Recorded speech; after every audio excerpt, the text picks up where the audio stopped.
ዛሬ ቅድም እንዳልኳችሁ የጾመ ኢየሱስ የጾመ አርባ የመጨረሻው ሳምንት ነው እና የትምህርታችን ርዕስ ከጥላ ወደ ብርሃን የሚል ነው። የትምህርታችን ርዕስ ምንድነው? ከጥላ ወደ ብርሃን የሚል ነው። የትምህርታችን መነሻ የሚሆንልን የዮሐንስ ወንጌል ምዕራፍ 3 ነው። በቅዳሴ ላይ ያነበብነው ክፍል ነው። ወይቤሎ ረቢ ነአምር ከመ በኀበ እግዚአብሔር ከመ ትኩን መምህረ። መምህር ሆይ ከእግዚአብሔር ዘንድ መምህር ሆነህ እንደመጣህ እናውቃለን። አሁን የምንገኘው በታላቁ የአብይ ጾም ወቅት ነው። በመጨረሻዎቹ ቀናት ላይ ነው እና በዚህ በአብይ ጾም ቤተ ክርስቲያን ለጾም ለጸሎት ልባችንን ለመመርመር ወደ ራሳችን እንድንመለከት ይህንን ጊዜ ለይታ ሰጥታናለች። እግዚአብሔር የረዳችሁ ወንድሞች እህቶች፣ በእውነት ከመቼውም ጊዜ በተለየ ቅዱሳት መጻሕፍትን አብረን ስናነብ ነበር። ስለ ንስሐ ሕይወት ስንማማር ነበር። እንደዚሁም ደግሞ በሰርክ ጸሎቱም በተለያየ መንገድም በቤተ ክርስቲያን ስንሳተፍ ነበር እና ይህ ወቅት ረጋ ብለን በአርምሞ ውስጥ ሆነን የክርስቶስ ብርሃን ወደ ልባችን እንዲገባ ልባችንን በመክፈት ጨለማ የሆነውን ነገራችንን የተደበቀውን የእልፍኛችንን ስፍራ የምናሳይበት ነው እና የቤተ ክርስቲያን አባቶች ይሄንን ወደ ሰሙነ ሕማማት ለመድረስ የመጨረሻው የሆነውን ሳምንት ጉዞውን ሕይወቱን ከጥላ ወደ ብርሃን በጨለማ ውስጥ ከመሆን በአስደናቂ የመስቀሉ ብርሃን ምስክር ወደ መሆን ስለደረሰው ሰው እንድናስብ ነው ይህችን ዕለት የሰጡን እና ዛሬም የምንነጋገረው ስለዚህ ሰው ነው ማለት ነው። ያም ሰው ማን ነው? ኒቆዲሞስ ነው። ኒቆዲሞስ የሚገርም ሰው ነው። በመጽሐፍ ቅዱስ ውስጥ የተጠቀሰው በአንድ ወንጌል ብቻ ነው። ሌላ ወንጌል ላይ አታገኙትም። የምናገኘው በዮሐንስ ወንጌል ላይ ነው። በዮሐንስ ወንጌልም ላይ 3 ጊዜ ብቻ ነው ተጠቅሶ የምናየው። ነገር ግን እነዚህ 3 ጊዜ የተጠቀሱት የሕይወት ታሪኩን በምንመለከትበት ጊዜ የመንፈሳዊ ሕይወትን ምንነት የእግዚአብሔር ጸጋ በእኛ ሕይወት ውስጥ እንዴት እንደሚሰራ የእግዚአብሔር ጸጋ እኔና እናንተን እንዴት እንደሚለውጥ ዛሬውኑ ማለት የቅድስና ሕይወት ማለት ዛሬውኑ ወደ ፍጹምነት የምንደርስበት ሳይሆን እየወደቅን እየተነሳን በጥበብ እየተመላለስን እግዚአብሔር በሚሰራው አስደናቂ ሥራ እግዚአብሔር መንፈስ ቅዱስ ሕይወታችን የሚለወጥበት መሆኑን የምናይበት። ኒቆዲሞስ ፈሪሳዊ፣ የአይሁድ አለቃ፣ የሲናሃድሬሙ ማለት ከፍተኛው የአይሁድ ሸንጎ አባል የነበረ ሰው ነው። ትምህርት፣ ክብር፣ ሃይማኖታዊ ስልጣን በማህበረሰብ ዘንድ ታላቅ ከበሬታ ያለው በስልጣን ወንበር ላይ የተቀመጠ ታዋቂ ሰው ነበር። ማለት በዚህ አገር አነጋገር ሁሉ ምን ያለለት ሰው ነበር? የተመቻቸለት ነበር። ሁሉ የሞላለት ሰው ነበር። ነገር ግን በውስጡ የሆነ እረፍት ያጣ ሰው ነበር። መልስ ያልተገኘለት ጥያቄ እንቅልፍ ነስቶት ነበር። ያ ጥያቄ ዝም ብሎ ተራ ጥያቄ አይደለም። ቀደም ዲያቆን ኒቆዲሞስ ሲናገር ከሰማችሁ ምንም ሳይጠይቁ በጨለማ ከመኖር አለ አይደል ሺህ ጥያቄ መጠየቅ ይሻላል። እንዴት እኮ እግዚአብሔር ለሕፃናቱ ጥበቡን የሚገልጥ አምላክ ስለሆነ ስሙ ይክበር ይመስገን። ስለዚህ ይሄ ጥያቄ ኒቆዲሞስ ይዞት የመጣው ጥያቄ አለ። ደፍሮ አልጠየቀም። በነገራችን ላይ መጀመሪያ ደፍሮ አልጠየቀም፣ ግን የሚከነክነው ነገር ነበረ። ይሄ ጥያቄ ዝም ብሎ ተራ ጥያቄ አይደለም፣ የሕይወት ትርጉምን የሚሰጥ ጥያቄ ነው። አንዳንዶቻችን ንስሐ አልባ የሆነ ሕይወት፣ የተዘለለ ሕይወት የምንኖርበት አንዱና ዋና ምክንያት ዋና የሆነውን ጥያቄ ባለመጠየቃችን ነው።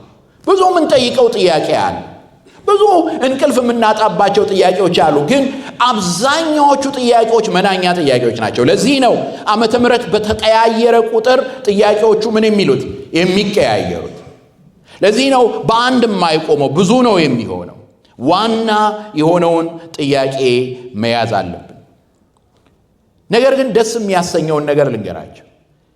ኒቆዲሞስ ጥያቄውን ይዞ የመጣው እስኪጠየቅ ድረስ የሚጠብቅ አምላክ ዘንድ አይደለም። እንዲያውም ምንድነው የሚለው ዮሐንስ ሲናገር በጣም ደስ የሚል ቃል ይናገራል። ልክ ምዕራፍ 2 ላይ ምዕራፍ 3 ላይ ነው ስለ ኒቆዲሞስ የምታገኙት። ምዕራፍ 2 ላይ ምን ይላል?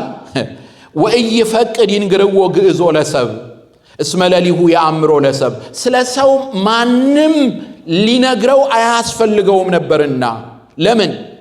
በሰው ያለውን ነገር ያስቀድሞ ያውቃል። ስለዚህ ኒቆዲሞስ ከመጣ በኋላ አይደለም አምላኩ ያወቀው። ኒቆዲሞስ ጥያቄ ከጠየቀ በኋላ አይደለም አምላኩ ያወቀው። ሳይመጣ በፊት፣ ሳይወለድ በፊት፣ በእናቱ ማኅፀን ሳይሰራ ኒቆዲሞስን ያውቀው ነበር። ያልተሰሩ አለ መዝሙረ ዳዊት ላይ ያልተሰሩ አካሎቼን አንተ አየህ ይላል። ዮሐንስ አፈወርቅ የሚናገረውም ይሄንን ነው። በኒቆዲሞስ ልብ ውስጥ ያለውን የሚያውቅ ብቻ አይደለም፣ የኒቆዲሞስ ልብንም የሰራ ነው። የኒቆዲሞስ ልብንም የሰራ ነው። እዚያ መዝሙረ ዳዊት ላይ የሚናገረው ይሄን ነው። እግዚአብሔርን ምን ይለዋል ዳዊት? እግዚአብሔርን አንተ አሕዛብን ሁሉ ታያለህ ይልና ልቦችንም ትሰራለህ ይለዋል። ስለዚህ ልብን የሰራ ኩላሊትን የፈጠረ አምላክ እርሱ የሚያይ አምላክ ነው። ስለዚህ ኒቆዲሞስን እንመለከታለን ዛሬ። እንግዲህ የኒቆዲሞስን ሕይወት ስናየው 3 ዋና ነገሮች እናያለን። አሁን እነዚህ 3 ነገሮች ዝም ብሎ ስታቲክ የሆነ ነገር እንዳይደለ እንድታዩ ፈልጋለሁ። እድገት ያለበት ነገር ነው እና በዚያ ውስጥ የኔና የናንተን ሕይወት እንድንመለከት እንድናይ ፈልጋለሁ። ዛሬ ይሄንን ጥያቄ እንድትጠይቁ ፈልጋለሁ። ምንድነው ወደዚህ ስፍራ ያመጣኝ? ሰሞኑን ይኸውና አብይ ጾምን እየጾምኩኝ አሁን ትንሣኤን ለመቀበል ተዘጋጅቻለሁ። ምንድነው ያየሁት ለውጥ በሕይወቴ ውስጥ? ምንድነው የተመለከትኩት ነገር? እግዚአብሔር በእኔ ውስጥ ስራውን እየሰራ ነው ወይስ በዘልማድ ነው እየተመላለስኩ ያለሁት?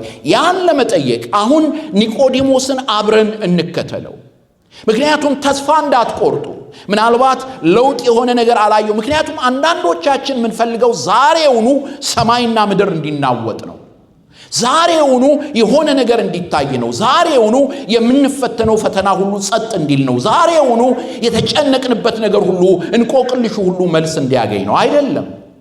የእግዚአብሔር ጸጋ እኛ በማናውቀው መንገድ፣ እኛ በማናየው መንገድ ቀስ እያለ ይሰራል። ስለዚህ 3 ነገሮች እናያለን። የእኩለ ሌሊቱ ጉብኝት፣ የሸንጎው ድምፅ፣ የመስቀሉ ስር ታማኝነት። እንደገና በሉልኝ።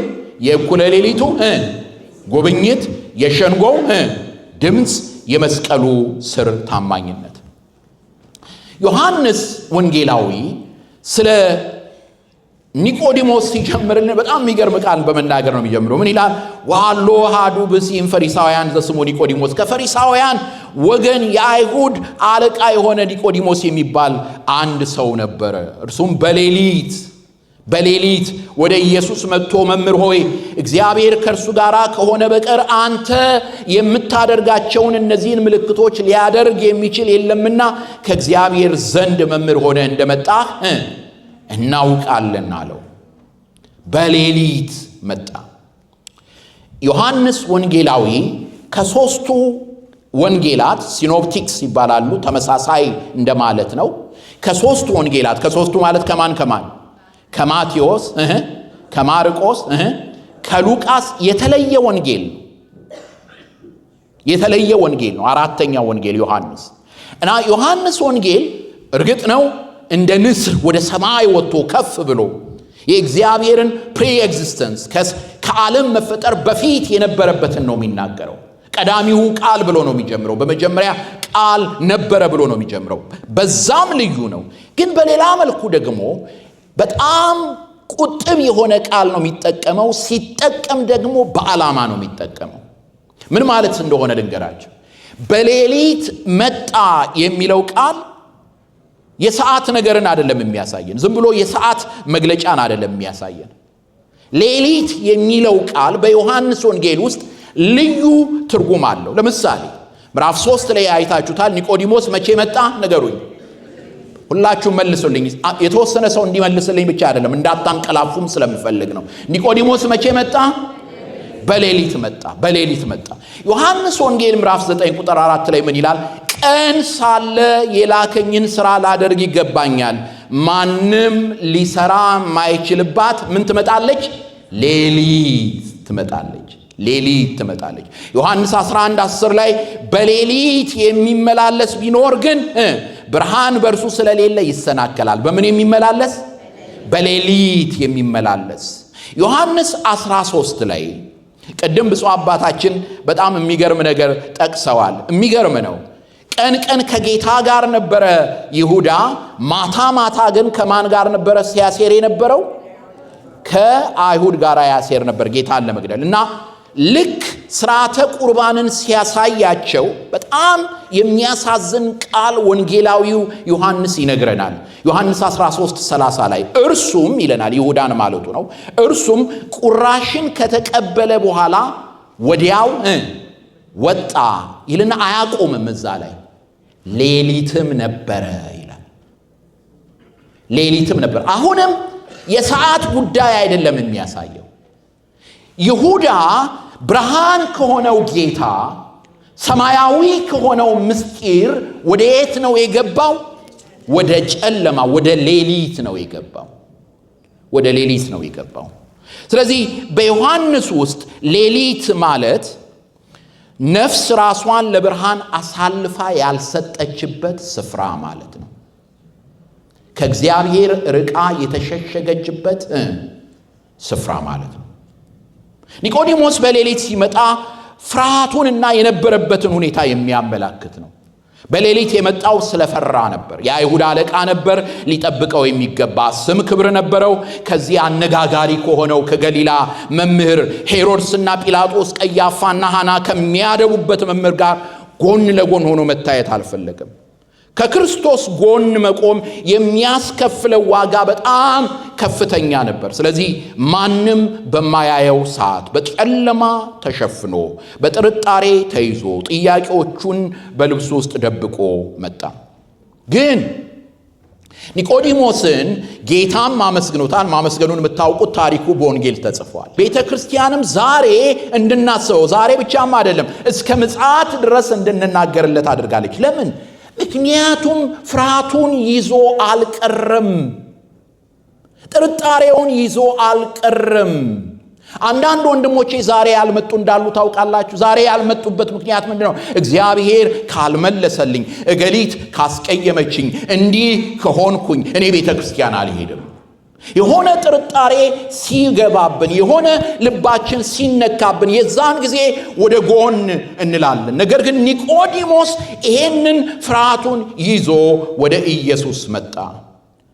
ፍርሃት በጥላ ውስጥ በምሳሌ ውስጥ ሊያስቀረው አልቀረም። ነገር ግን በዚያ በጨለማ ውስጥ ሊያስቀረው ቢሞክርም ከፍርሃት የሚበረታው የነፍስ ለእውነት ያላት ረሃብ ከቤቱ አውጥቶ ጌታ ወዳለበት ስፍራ መጣው።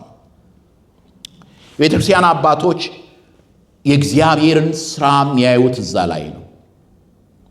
አንድ ነገር ልንገራችሁ። ምናልባት ጸሎታችሁ ያልተመለሰ ሰዎች ትኖሩ ይሆናል፣ እናንተ የጸለያችሁት ግን እግዚአብሔር በሕይወቴ እየሰራ አይደለም እንዳትሉ።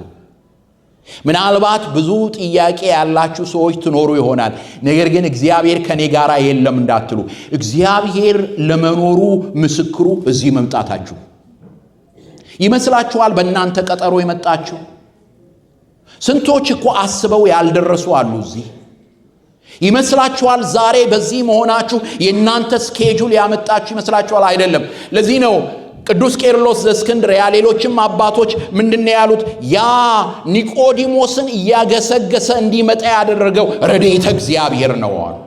ረድኤተ እግዚአብሔር ነው ስባ ያመጣችው። ረድኤተ እግዚአብሔር ናት ያቀረበችው። እሱን ብቻም አይደለም፣ እኔና እናንተንም በዚህ ስፍራ ላይ ያቆመን ይሄንን ቃል በዚህ ሰዓት እንድናገር የሚያደርገኝ እናንተንም እንድትሰሙ የሚያደርጋችሁ ረድኤተ እግዚአብሔር ነው። ስሙ ከዘላለም እስከ ዘላለም ይክበር ይመስገን።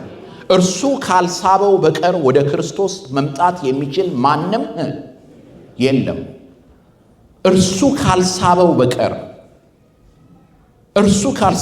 ለዚህ ነው በመሐሌ ሳበኝ ካንተም በኋላ ሮጣለሁ እከተላለሁ ይላል።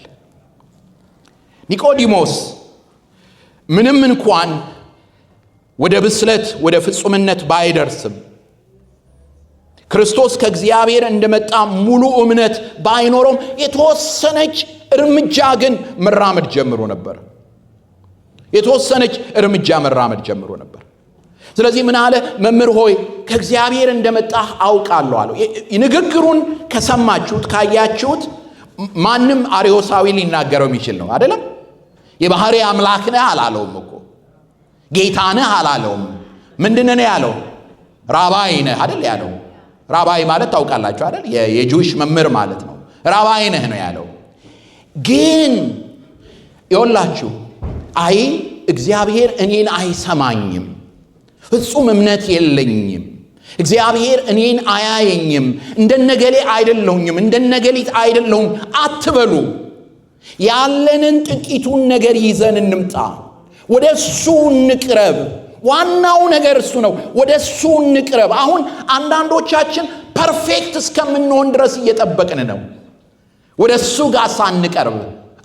ቆይ ወደ ጌታ ዘንድ የምቀርበው ፍጹም ስሆን ነው። ወደ ጌታ ዘንድ የምቀርበው ቅዱስ ስሆን ነው። ቅዱስ ቁርባን የምቀበለው እንዲህ ስሆን ነው። ኖ የሚያስፈጽማችሁ ብቁ የሚያደርጋችሁ የምትቀርቡበት ጌታ ነው። ስሙ ይክበር ይመስገን። የምንቀርብበት አምላክ ነው። ስለዚህ ኒቆዲሞስ ያችን ነገር ይዞ ቀረበ። መምህር ሆይ አንተ ከእግዚአብሔር እንደመጣህ እናውቃለን። ምክንያቱም ከእግዚአብሔር ከመጣ በቀር ሊያደርገው የማይችለውን ታላቅ ነገር ታደርጋለህ አለው። ጌታ ምንም ዙሪያ ጥምጥም አልሄደም። በቀጥታ ወደ ዋናው ነገር ነው የገባው። ምን አለው? ዳግመኛ ልትወለድ ይገባሃል አለው። ግሪኩ አኖቴን የሚል ነው። አኖቴን ማለት ዳግመኛ የሚል ቃል አለው። አብሮትም ደግሞ ከሰማይ የሚል ቃል አለው። ዳግመኛ ልትወለድ ያስፈልጋል ማለት ከሰማይ ልትወለድ ያስፈልጋል። እንዴት ነው ከሰማይ የሚወለደው? እንዴት ነው ዳግመኛ የሚወለደው? ከውሃና ከመንፈስ ነው። ከውሃና ከመንፈስ ነው። ቅድም ይሄን ኦርቶዶክሳዊ የሆነ ነገረ መለኮት ዲያቆን ኒቆዲሞስ በሚገባ አስቀምጦታል። የኔና የናንተ የክርስትናችን የእግዚአብሔር ልጆች የመሆናችን ምስጢረ ጥምቀት ነው። ወደ እግዚአብሔር መንግስት የምንገባበት ዝም ብሎ ባዶ ስርዓት አይደለም። አስደናቂ ነገርን ያገኘንበት ነው። አዲስ ፍጥረት የሆንበት ነው። ሞትንና መውጊያውን ድል ካደረገው ጌታ ጋራ በሞቱ የምንተባበርበት፣ በትንሣኤው ደግሞ ምን የምንልበት የምንነሳበት ነው። እና ኒቆዲሞስ ግን የሰማው ዳግመኛ የሚለውን ቃል ነበር። ስለዚህ ምን አለ? ሰው ከሸመገለ በኋላ እንዴት ሊወለድ ይችላል? ሁለተኛ ወደ እናቱ ማፀን ገብቶ ይወለድ ዘንድ ይችላልን? ብሎ ነበር የጠየቀው። ጌታችን ኢየሱስ ክርስቶስ ግን እንደነገርኳችሁ ዳግመኛ ሲል ከላይ ማለቱ ነበር። ለዚህ የተማረ ስኬታማና ትልቅ ቦታ ላለው ሰው ይለው የነበረው ይሄንን ነበር። ምን ነበር ያለው? የገነባኸው ሁሉ፣ የምታውቀው ነገር ሁሉ፣ የያዝከው ማዕረግ ሁሉ በቂ አይደለም። እግዚአብሔር ብቻ ሊሰጥህ የሚችል አዲስ ጅማሬ ያስፈልጋል። ከውሃና ከመንፈስ ልትወለድ ያስፈልጋል። አሁን እዚህ ላይ እኔና እናንተ ተጠምቀናል አይደል? አይደለም? ያልተጠመቀ አለ እዚህ? ያልተጠመቃችሁ ካላችሁ ቀጠሮ ያዙ። ሁላችንም ብዙዎቻችን ኦልሞስት 99 ከመቶ ማለት እችላለሁ። ምናልባት አንድ ወንድሜ እየተዘጋጀ ነው፣ እግዚአብሔር ይመስገን። የተጠመቅን ነን። ታዲያ ይሄ ትምህርት ለኛ ያስፈልገንም ሌላ ሰው ነው መማር ያለበት እንዳንል። ለምን? ምክንያቱም በጥምቀት ያገኘነውን ታላቅ ልጅነታችንን በንስሐ ዕለት ዕለት ማደስ አለብን። በንስሐ ዕለት ዕለት ማደስ አለብን። ስለዚህ የኒቆዲሞስ ትምህርት ዛሬም ለኔና ለናንተ ያስፈልገናል። በጥምቀት ያገኘነውን ልጅነት እንደ ተራ ነገር ልናየው አይገባም። ምክንያቱም አንዳንድ ጊዜ በእጃችን ያለውን ዋና ነገር ረስተን ክብራችንን፣ ዝናችንን፣ የሰው ጭብጨባን፣ ይሉኝታን፣ ሌላውን ነገር ይዘን ስንሮጥ እንገኛለን። ኒቆዲሞስ ማለት እኛ ነን። ኒቆዲሞስ ማለት እኛ ነን። ምክንያቱም ዛሬ ምንም እንኳን ጥምቀትን የተቀበልን ብንሆንም፣ ምንም እንኳን የሥላሴን ልጅነት ያገኘን ብንሆንም፣ አሁንም እረፍት የነሳን ብዙ ነገር አለ። ምክንያቱም ያን ዋናውን ነገር ወደ ጎን ስላደረግን። የአብይ ጾም ጥያቄያችን ይሄ ነው መሆን ያለበት። ቤተክርስቲያን የምትጠራን በዕለታዊ መርሃ ግብራችን ላይ ሌላ እንድንጨምር አይደለም፣ ወይም ደግሞ ከስጋና ከወተት ከእንስሳት ተዋጽኦ ብቻ እንድንከለከል አይደለም። ነገር ግን ያገኘነውን ታላቅ ጸጋ እንደገና እንድንገነዘብ፣ እንደገና ጎልቶ እንዲታየን ነው።